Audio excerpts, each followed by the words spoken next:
காய்கறியே சாப்பிடாத குழந்தைங்களுக்கு இந்த மாதிரி கலர்ஃபுல்லான காய்கறிகளில் சமைச்சு கொடுங்க, வேண்டானே சொல்ல மாட்டாங்க. வாங்க இந்த ரெசிபி எப்படி பண்ணணுன்னு பார்க்கலாங்க. Veg fried rice. அதுக்கு சாப்பாட்டை இந்த மாதிரி உதிரியை வச்சுக்கோங்க. கடாயை வச்சு தேவையான அளவு எண்ணெய் சேர்த்துக்கலாங்க. இப்போ வெங்காயம் சேர்த்துக்கலாம். வெங்காயம் நல்லா பொன்னிறமாக வதங்கட்டும். இப்போ கட் பண்ண கேரட்டை சேர்த்துக்கலாங்க.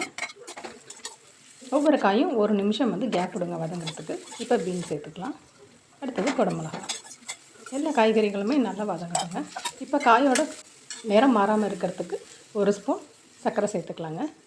இப்போ தேவையான அளவு உப்பு சேர்த்துக்கலாம். இப்போ நம்ம சாஸெல்லாம் சேர்த்துக்கலாங்க. Tomato sauce, chilli sauce, soya sauce.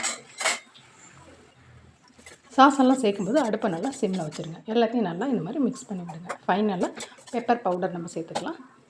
ஃபைனலாக இப்போ ரைஸ் சேர்த்துக்கலாங்க. எல்லாத்தையும் நல்லா மிக்ஸ் பண்ணி விடுங்க. ரைஸ் உடையாமல் மிக்ஸ் பண்ணி விடுங்க. நம்மளுடைய சூப்பரான வெஜ் ஃப்ரைட் ரைஸ் சூப்பராக ரெடி ஆகிடுச்சு.